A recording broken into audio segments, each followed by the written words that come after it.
Brad, good to see you, man. Thank you so much for your time. Absolutely. Good to see you too. Yeah. A film like this, one of my favorite things is, like, as an audience member, this kind of tag team of the sci-fi and the action. And I'm wondering if when you're making it, if you lean towards one naturally sometimes, or is there kind of like establishing this balance of both of them from a making perspective? Oh, I mean, in all honesty, you want all of it all the time. You know, I feel like a Bond villain, like the world's not enough. I just want all of it all the time, you know?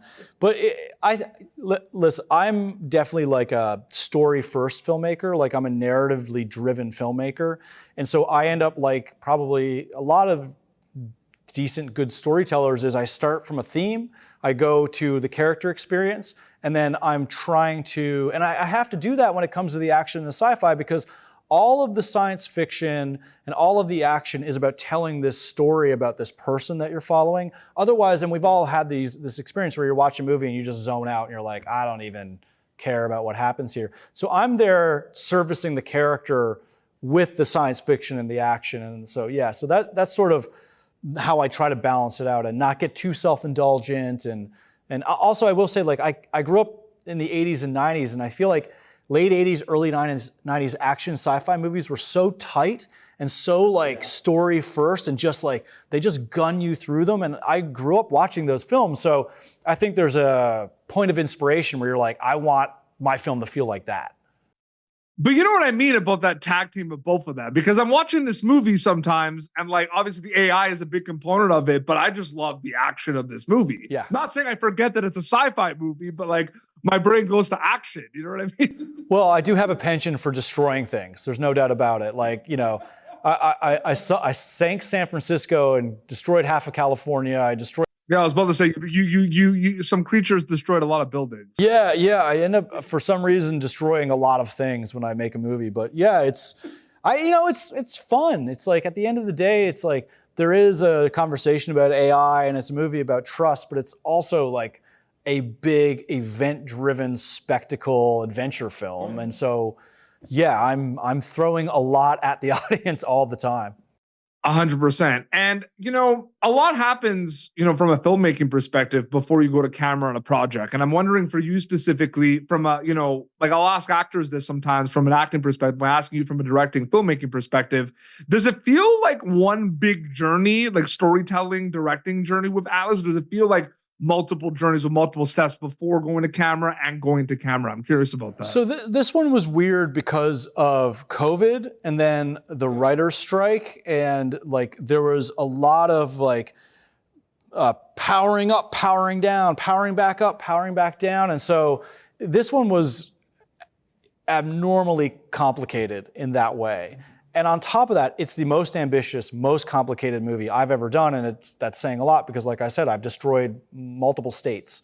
You know, so this, at the end of the day, I think when I walk away from it, it will feel like one experience that I went through. But it is, there's like a 3-act structure to this experience. There was like peaks and lows and peaks and lows. And like, it wasn't like my past movies where it felt like a ramp up and then we're done. This felt wild. 100%.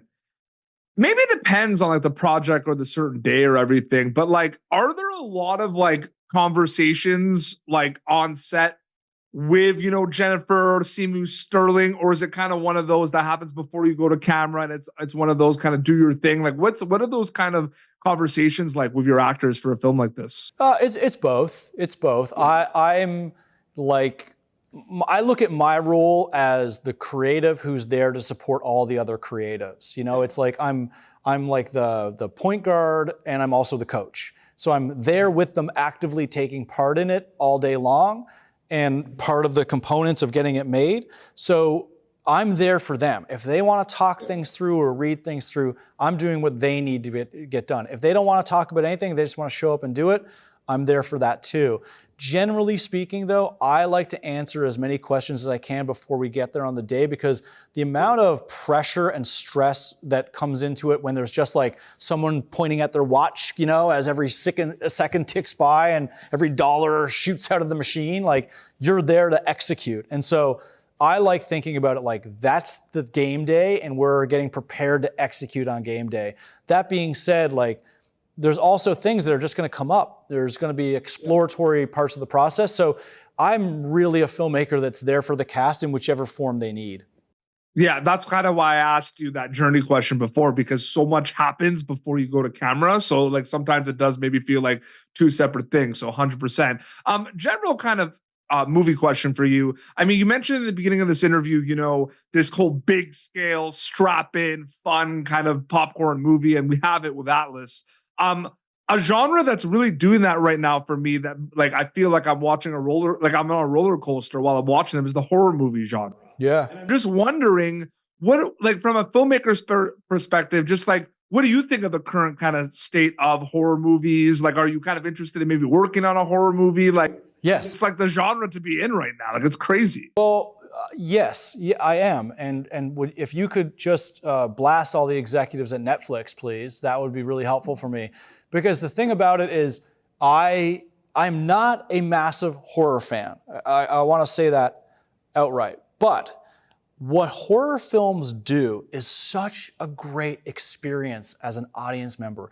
Yes, you're strapped in. You are, and they put pressure on you, and then when you relieve the pressure, you're like, everyone's like taking a sigh of relief, and I love that. And what I want to do with horror is I want to do sort of an adventure sci-fi horror. I want to build something. I'm working on something now that is firmly planted inside of a horror movie, in a creature movie, but it is a adventure film. It's a traveling from here to there adventure film.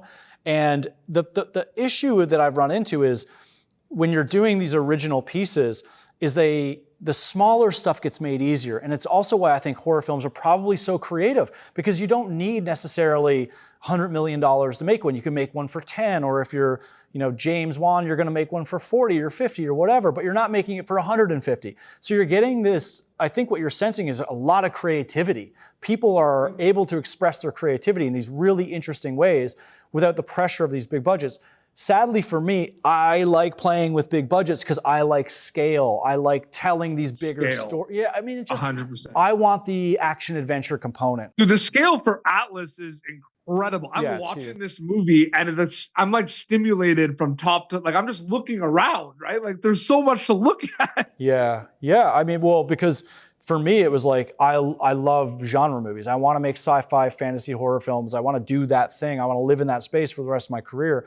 So I recognized the opportunity I had here. Like, and there's that one little scene where I'm sitting in this background of the snow, and there's one little scene where the arc walks up and the lightning hits these trees, and you see the lightning disperse on these like stone trees. And I mean, I'm sitting there like pitching the artist going, okay, this is what I picture. I sketch these trees and lightning hits them, and I want you to feel like it's really dangerous. And it's like, that's like a throwaway little visual in one shot or two shots, but I'm like, I get jazzed on that stuff.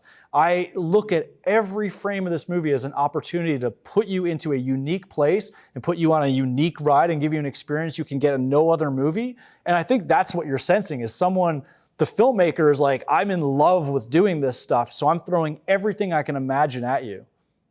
One of the best things about a Brad Peyton film, in my opinion, just because I am a fan of your work, is you make these movies where you do feel like an audience member, like you are on a theme park ride. Right. I got that with San Andreas, I got that with Rampage, and I got that with Atlas. Like you really do, and that's one of my favorite movies. So I just wanted to say that quickly. I appreciate it, man. And May 24th, that's Atlas, streaming worldwide on Netflix. Brad, it was an honor and privilege to speak with you. Thank you so much for your time. Thank you, sir. Thank you for tuning in to Popternative.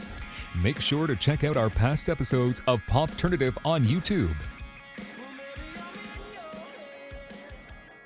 This has been an Autograph Communications production.